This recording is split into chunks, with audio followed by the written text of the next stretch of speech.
بسم اللہ الرحمن الرحیم۔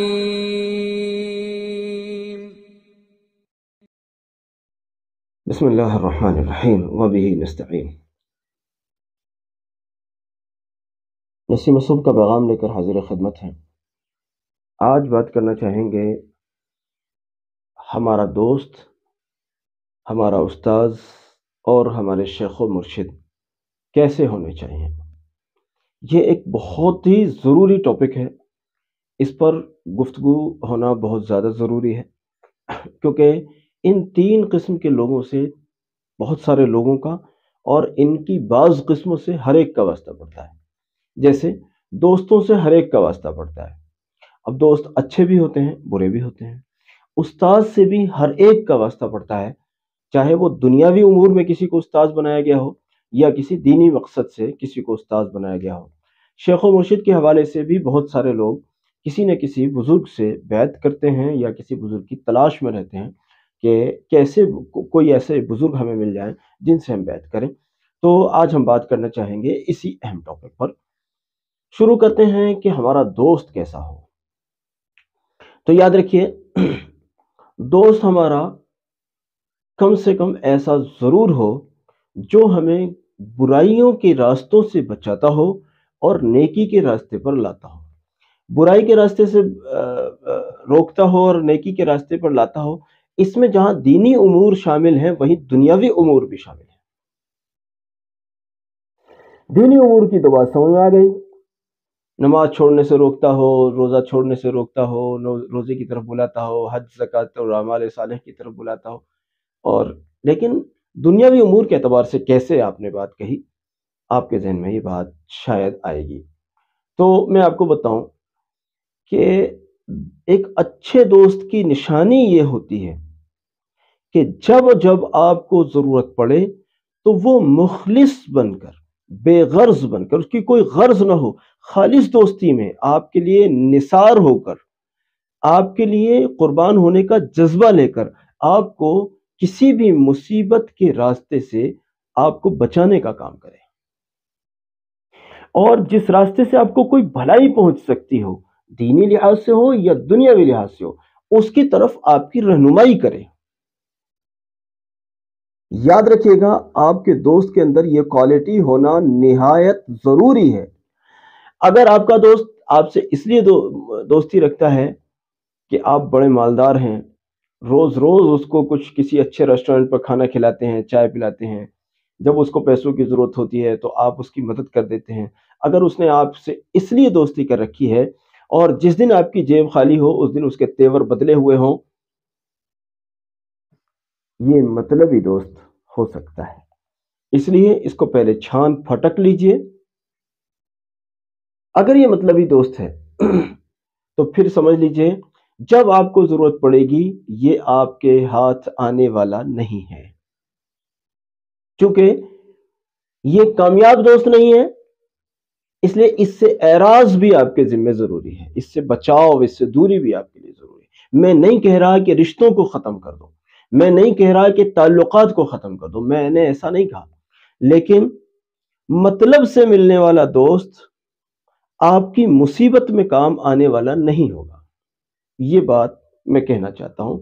اس سے اتنی گہری یاری، اتنی گہری دوستی مت لگائیے جو بعد میں جب آپ کو ضرورت پڑے اور وہ کام نہ آئے تو آپ کو تکلیف ہو اور احساس ہو، آپ کا دل دکھے۔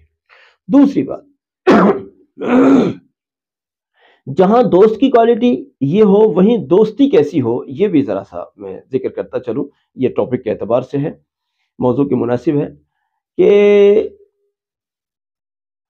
اگر آپ کسی کو دوست بناتے ہیں تو اس کو اپنے ایسے گہرے راز نہ دیں، اس کو اپنا اتنا گہرا رازدار نہ بنائیں کہ اگر کل کو یہ دشمن بن جائے یا اس سے دوستی ختم ہو جائے تو آپ کے ان رازوں سے یہ ناجائز فائدہ حاصل کرے۔ ایسے راز اپنے نہیں دو۔ یاد رکھیے گا، راز اس کو کہتے ہیں جو آپ کی زبان پر نہ آئے۔ میری بات سمجھ رہے ہیں؟ میں یہ کہنا چاہتا ہوں کہ راز وہ ہوتا ہے جو صرف آپ تک محدود رہے اور آپ کا کوئی کوئی قریبی سے قریبی دوست بھی اس کو نہ جانے، کیونکہ اگر کسی ایک نے بھی اس بات کو جان لیا تو پھر وہ راز آپ کا نہیں رہا، وہ پرایا ہو گیا۔ اب وہ اس سے کیسے کھلواڑ کرے گا، کہ کہاں کہاں اس کو فاش کرے گا، کہاں کہاں آپ کی ذلت کی وجہ بنے گا، آپ اس کو کنٹرول نہیں کر سکیں گے۔ اس لیے راز اس کو کہتے ہیں جو آپ کی زبان پر نہ آئے۔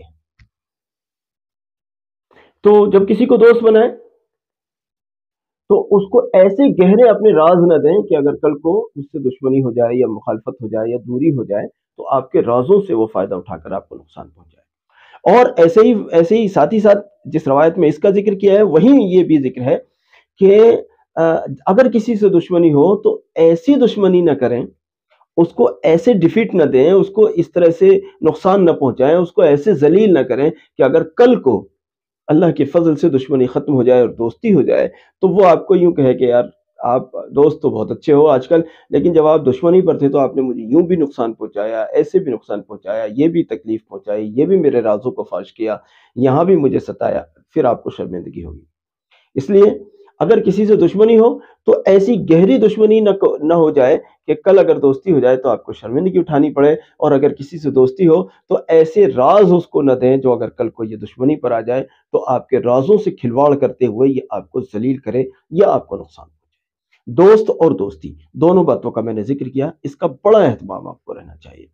اچھا، دوسری چیز آپ کا استاد کیسا ہونا چاہیے۔ پہلے سمجھ لیجئے کہ استاذ کس کو کہتے ہیں۔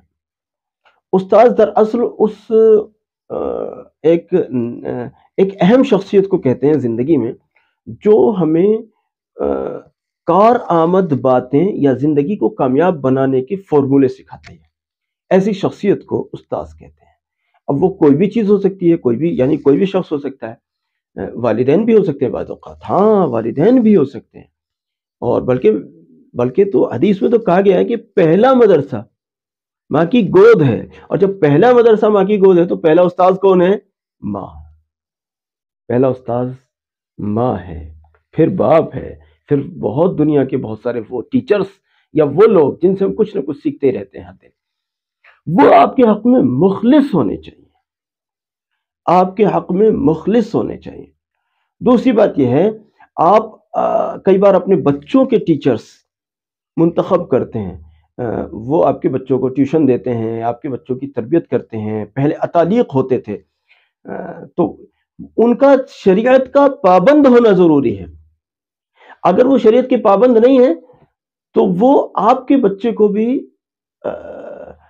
اگر شریعت کا پابند بنانے کے لائق تو چونکہ وہ خود بھی نہیں ہے، نہیں بنائیں گے، لیکن اندیشہ اس بات کا ہے کہ کہیں آپ کی تربیت کو وہ نقصان نہ پہنچائے۔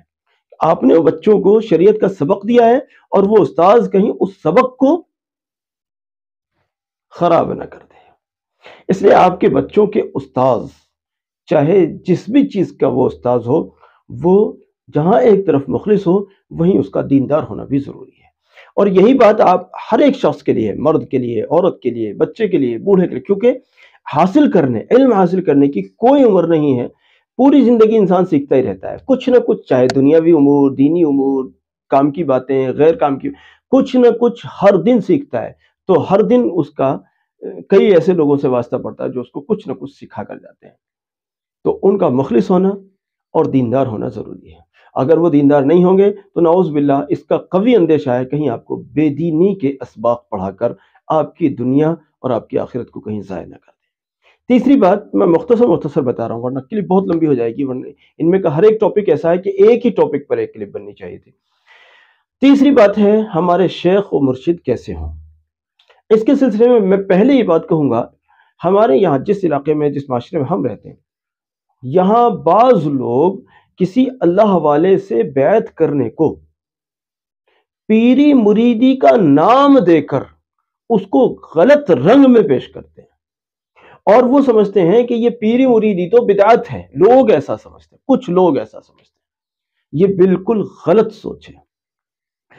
کسی کو اپنا شیخ بنانا، کسی کو اپنا پیر بنانا، یہ دراصل یوں سمجھ لیجئے ایک طرح سے روحانی امور میں دین سیکھنے کی غرض سے کسی کے حوالے اپنے آپ کو کر دینا، اس کو سمجھ لیجئے۔ اور یہ چیز بیت و ارشاد کا کام یہ روز اول سے ثابت ہے، روز اول سے ثابت ہے اس امت میں۔ خیر وہ ثبوت کی بحث اس وقت مجھے نہیں کرنی ہے، لیکن اب سوال یہ ہوتا ہے کہ ہمارے شیخ کیسے ہونے چاہیے۔ پہلے تو ان لوگوں کو جان لینا چاہیے جو لوگ پیری مریدی کو غلط رنگ میں پیش کر کے اور وہ اس کو حقیر سمجھتے ہیں، اور بعض اوقات اس کو بدعت تک سمجھتے ہیں، اور بعض اوقات بعض جو مریدین ہوتے ہیں کسی بھی شیخ کے ان کو غلط نظریے سے پیش کرتے ہیں۔ آپ سمجھیں، آپ اس کی فکر کرنے کے بجائے کہ اس مرید کی اصلاح ہو جائے، میرے خیال سے آپ اپنی اصلاح کریں، کیونکہ اس بندہ خدا نے کسی اللہ والے کے حوالے اپنے آپ کو کیا ہے، اس لیے کہ آپ مجھے دین پر چلنا سکھائیں۔ مجھے بتائیے اس میں گناہ کیا کیا اس نے کون سا گناہ کیا؟ اس کے بالمقابل اگر آپ نے دین سیکھنے کے لیے اپنا کسی کو بڑا نہیں بنایا، کسی کو اپنا بڑا نہیں بنایا، تو میرے خیال سے آپ نے جرم کیا، کیونکہ دین سیکھنا ضروری ہے، اور دین سیکھنے کے لیے کسی کو اپنا معلم، کسی کو اپنا شیخ و مرشد، کسی کو اپنا بڑا بنانا ضروری ہے، تب ہی تو سیکھتا ہے۔ حضرات صحابہ کرام رضی اللہ عنہم نے جناب رسول اللہ صلی اللہ علیہ وسلم کو اپنا بڑا مانا تھا، جیسا کہ ساری امت بھی نبی صلی اللہ علیہ وسلم کو ساری کائنات میں سب سے بڑھ کر مانتی ہے، الحمدللہ۔ تو پھر صحابہ رضی اللہ عنہم نے نبی صلی اللہ علیہ وسلم سے دین سیکھا، اور یہ سلسلہ آج تک جاری ہے۔ تو اب سوال یہ ہے کہ شیخ ہونا کیسا چاہیے؟ تو اس کے سلسلے میں ایک دو باتیں مختصراً عرض کرتا ہوں کہ ایک بات تو یہ ہے کہ ہمارا شیخ جس سے ہم نے بیعت کی ہے وہ ہواؤں میں اڑنے والا نہیں ہونا چاہیے۔ کیا مطلب اس بات کا؟ لوگ سمجھتے ہیں کہ اللہ والا تو وہ ہوتا ہے جو رات کو پوری رات سوتا ہی نہیں ہے، بس اللہ کے سامنے نیت باندھ کے کھڑا رہتا ہے۔ اللہ والا تو وہ ہوتا ہے جو کبھی دن میں کھاتا ہی نہیں ہے، ہمیشہ روزے سے ہی رہتا ہے۔ اللہ والا تو وہ ہوتا ہے جو ادھر دعا مانگے اور ادھر قبول ہو گئی۔ اللہ والا تو وہ ہوتا ہے جو ہواؤں میں اڑتا ہے۔ اللہ والا تو وہ ہوتا ہے جو شادی بیاہ بھی نہیں کرتا۔ لوگ ایسا سمجھتے ہیں، لیکن نہیں، ایسا نہیں ہے، ایسا نہیں ہے۔ آپ سمجھ لیجئے اگر ایک آدمی ہواؤں میں اڑتا ہے اور اس کی زندگی میں قرآن و سنت نہیں پایا جاتا تو یہ بزرگ نہیں ہے۔ بزرگی کا معیار ہواؤں میں اڑنا نہیں ہے، بزرگی کا معیار قرآن و سنت کی اطاعت ہے، قرآن و سنت کی اطاعت ہے، چاہے وہ علم میں کم ہو۔ ضرورت تو اس بات کی ہے کہ ہمارا مرشد علم میں بھی کمال رکھتا ہو، لیکن اگر مان لیجئے کسی بھی وجہ سے وہ علم میں بھلے کم ہو لیکن عمل میں وہ پختہ ہو، جتنا اس کے پاس علم ہے پوری کوشش کرتا ہو کہ اس پر عمل کروں، جان بوجھ کر کوئی سنت اس سے نہ چھوٹتی ہو، جان بوجھ کر۔ میں نے کہا ہے بعض اوقات ایسا بھی ہوتا ہے کہ آپ کے علم میں ہے ایک عمل کہ یہ عمل سنت ہے، لیکن وہ بیچارہ جانتا نہیں اس چیز کو، اب وہ اس میں سنت کے نہ جاننے کی بنیاد پر سنت کے علاوہ عمل کر رہا ہے۔ آپ کہہ رہے ہیں یہ کیسا بزرگ ہے، اس کو تو سنت کے خلاف کر رہا ہے، حالانکہ اس کا جذبہ یہ ہے کہ اگر مجھے اس عمل کی بھی سنت کا علم ہوتا تو میں اس پر بھی عمل کرتا، جیسا میں اور بہت ساری چیزوں پر عمل کرتا ہوں۔ تو بہرحال وہ بیچارہ اس عمل کی سنت کو جانتا نہیں ہے، اس لیے یہاں پر اس کی بزرگی پہ سوال نہیں اٹھنا چاہیے میرا خیال ہے۔ اور اگر آپ بتا سکتے ہیں تو آپ بتائیں کہ حضرت اس چیز کی سنت یہ والی ہے۔ اگر وہ سنت کو جاننے کے باوجود بھی اگر سنت پر عمل نہیں کرتا پھر سوال اٹھنا جائز ہے، لیکن سنت کو جانتا بھی نہیں ہے اور سنت پر نہ جاننے کی بنیاد پر عمل نہیں کر رہا اور پھر آپ اس پر سوال اٹھائیں، یہ مناسب بات نہیں ہے، بلکہ اس کے ساتھ تعلیم کی جائے، اس کے ساتھ تبلیغ کی جائے، اس سنت کی اس کو پہچان کرائی جائے۔ تو قرآن و سنت کا پابند ہونا چاہیے، ہواؤں میں اڑتا ہو یا نہ اڑتا ہو، اس کی ساری دعائیں ادھر قبول، ادھر اس نے ہاتھ اٹھائے اور ادھر قبول ہو گئی، اس کا ہر تعویذ، ہر بتایا ہوا عمل اور ہر ساری چیزیں ایک دم پرتاثیر ہو یا نہ ہو، لیکن وہ قرآن و سنت کا پابند ہو۔ دوسری بات، اس کو دیکھ کر اللہ یاد آتا ہو، اس کو دیکھ کر اللہ یاد آتا ہو، یہ نشانیاں ہیں بزرگوں کی۔ اور اب اس میں ایک بہت بڑی بات، باقاعدگی کے ساتھ کسی اللہ والے، کسی کامل بزرگ سے اس کی تربیت اور اصلاح ہوئی ہو، اسی کو بیت و ارشاد کہتے ہیں۔ اسی کو بیت ارشاد کہتے ہیں. کسی باقاعدہ کسی اللہ والے سے اس کی تربیت ہوئی ہو، اس کی اصلاح ہوئی ہو، اور اس نے اس کے ایک معیار پر پہنچ کر اس کو اس کی اجازت دی ہو کہ ٹھیک ہے اب تم امت کو روزہ نماز یعنی اعمال سکھاؤ، امت کی اصلاح کرو، ہماری طرف سے آپ کو اس کی اجازت دی جاتی ہے. ایسے شخص سے بیعت کی جائے. اب کیا فیشن چل رہا ہے، میں بڑے برجستہ کہوں گا. اب کا فیشن یہ ہے کہ ایک آدمی کو یوٹیوب پر دیکھا، وہ بہت اچھی دین کی بات کر رہے تھے، ہمیں لگا کہ اس سے بڑا نیک آدمی تو ہو سکتا ہے روئے زمین پر ہی کوئی نہیں. یوٹیوب پر بیٹھ کر دین کی بات ہو رہی تھی، ہمیں لگا کہ اس سے اچھا اللہ والا کون ہوگا. فوراً لکھ کے میسج بھیجا، حضرت آپ سے بیعت کرنی ہے، حضرت آپ کو اپنا استاد بنانا ہے.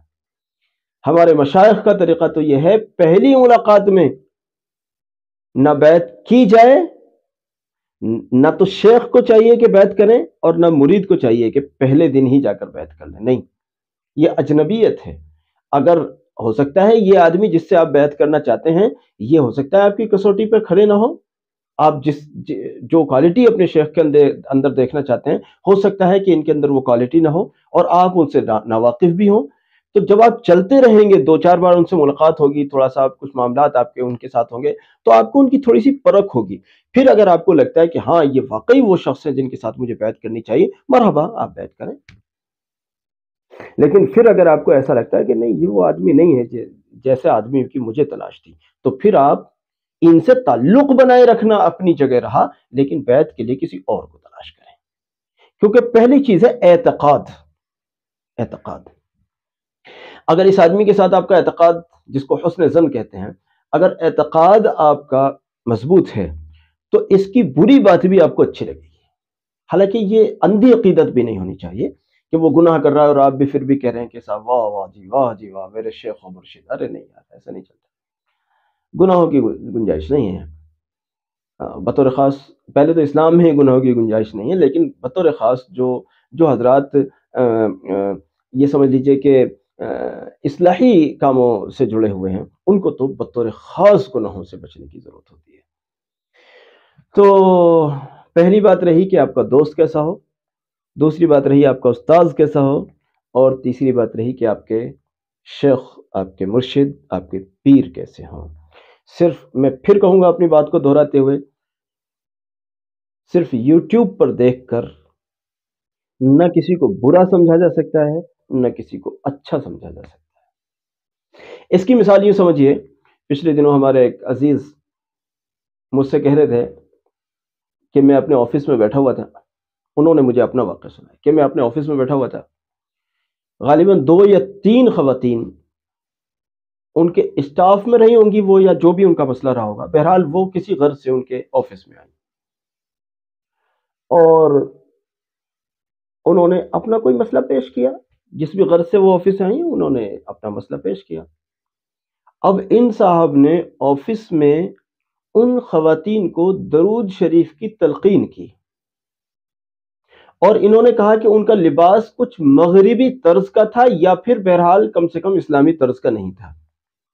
کہتے ہیں کہ میں نے ان کو درود شریف کی تلقین کی تو انہوں نے کہا اللہ کا شکر ہے ہم درود شریف پڑھتے ہیں. تو ان کا حلیہ کیا کہہ رہا تھا کہ ان کا حلیہ تو یہ کہہ رہا تھا کہ ہو سکتا ہے ایک کلمہ بھی پڑھتی ہوں یا نہ پڑھتی ہوں، اللہ بہتر جانے، مطلب معمول کے مطابق نہ پڑھتی ہوں. ویسے تو ہر مسلمان نے کلمہ پڑھا لیکن معمول کے مطابق نہ پڑھتی ہوں. ہو سکتا ہے ان کے دماغ میں بات آئی ہو، لیکن جب ان کو انہوں نے درود شریف کی تلقین کی تو انہوں نے بتایا کہ ہم درود شریف پڑھتے ہیں. تو کئی بار ایسا ہوتا ہے کہ حالانکہ ان کے ظاہر کو بھی سنورنے کی ضرورت ہے، لیکن اگر یہ درود شریف پر لگی ہوئی ہیں تو انشاءاللہ ایک دن ضرور ایسا آئے گا، اللہ نے چاہا تو ان کا ظاہر بھی سنور جائے گا جب باطن سنورنے پر آئے گا.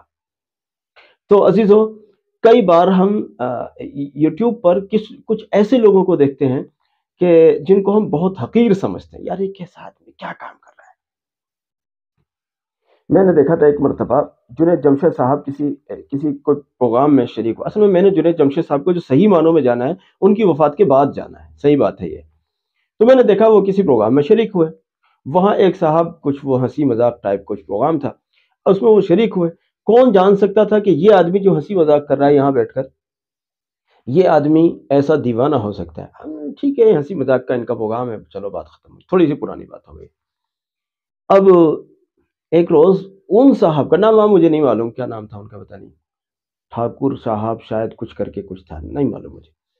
تو ان صاحب کا کوئی انٹرویو اچانک میرے سامنے آ گیا۔ اب وہ کیا کہتے تھے؟ وہ کہہ رہے تھے کہ میری زندگی میں کتنے جمعے ایسے گزرے ہیں کہ میں صبح کو اپنے ملک سے روانہ ہوا ہوں اور مدینہ طیبہ میں نے جمعے کی نماز پڑھی ہے اور شام کو آ کر اپنے ملک میں لوٹ گیا۔ کیسی بات رہی؟ ہم سمجھ رہے ہیں کہ ایک ہنسی مذاق کرنے والا اور یوٹیوب پر یا ٹی وی پر جو بھی ان کا ہوتا ہوگا وہاں بیٹھ کر ہنسی مذاق کا یہ پروگرام کرنے والا آدمی ہے، لیکن اس کے دل میں عشق مصطفیٰ صلی اللہ علیہ وسلم کا کیا رنگ تھا؟ اس کا مطلب یہ ہے ظاہر میں ان کے یہاں ہنسی مذاق ہے، لیکن پھر اندر خانے کچھ اور بھی ہے جو ہمیں نہیں دکھ رہا۔ اس لیے بے وجہ کسی سے بدگمان نہیں ہونا چاہیے، یہ بات بہت امپورٹنٹ ہے، بے وجہ کسی سے بدگمان نہیں ہونا چاہیے۔ ایسے ہی خواہ لوگوں کو فرشتہ بھی نہیں سمجھنا چاہیے۔ پہلی ملاقات ہوئی، دیکھا ذرا بہت اچھے سے نماز پڑھ کے بڑا رو رہا تھا، ارے ہو سکتا ہے وہ یوں رو رہا ہو کہ بیوی نے ڈانٹ کے بگایا ہے، ایسا بھی تو ہو سکتا ہے نا بھائی، وہ اس لیے رو رہا ہو بیچارہ۔ اب سمجھ رہے ہیں آپ، یہ تو بہت بڑا اللہ والا ہے بھائی، بڑا رو رہا ہے ماشاءاللہ اللہ کے سامنے، حالانکہ اس کی نیکی ہے کہ بیچارہ بیوی کی ڈانٹ کھا کر بھی اللہ کے سامنے رو رہا ہے، چلیے اچھی بات ہے، لیکن یہ نہیں ہے کہ ہر رونے والا اللہ والا ہی ہے، یہ تو نہیں ہے نا۔ ہاں بھائی، اس لیے دیکھو، نہ بے وجہ کسی کو شیطان سمجھنا ہے۔ ہمارے ہندوستانی مسلمانوں کا یہ فیشن ہے، وہ بڑی جلدی سے بدگمانی ضرور لاتے ہیں، بدگمانی بہت جلدی سے لاتے ہیں۔ اگر کوئی آدمی مسجد کی کوئی خدمت کرتا ہو، مدرسے کی کوئی خدمت کرتا ہو، اور وہ کوئی کام کرے، مثال کے طور پر مکان بنائے اور بیچارہ قرضہ بھی لے کر لگائے، تب بھی لوگ کہیں گے او ہو، مسجد کا پیسہ یہاں لگ رہا ہے، مدرسے کا پیسہ یہاں لگ رہا ہے۔ یہ ہمارے ہندوستانی مسلمانوں کا فیشن ہے۔ ہمارے یہاں بدگمانی تو جیسے شاید مارکیٹ میں مفت میں بٹتی ہے، اللہ معاف کرے۔ ہمارے یہاں بدگمان بہت ہوتے ہیں، اور خاص طور سے علماء سے بہت بدگمان ہوتے ہیں ہمارے یہاں کے لوگ، بڑی جلدی سے بدگمان، لیکن جب ضرورت پڑتی ہے تو رات کو 2 بجے بھی انہی لوگوں کی کنڈیاں بجاتے ہیں، حضرت جی دم کر دیجئے، بچہ بہت رو رہا ہے، استغفر اللہ۔ اس لیے عزیزو، دوست نیک لوگوں کو بنائیے، استاد اس طرح کے لوگوں کو بنائیے جو آپ کے مخلص ہوں اور آپ کو سیدھا راستہ دکھائیں، اور مرشد بھی ان لوگوں کو بنائیے جو قرآن و سنت کے پابند ہوں اور ان کو دیکھ کر اللہ یاد آتا ہو۔ اللہ کے بندوں سے جلدی سے بدگمان نہ ہوئیے، اور جلدی سے کسی کو فرشتہ بھی نہ سمجھ لیجیے۔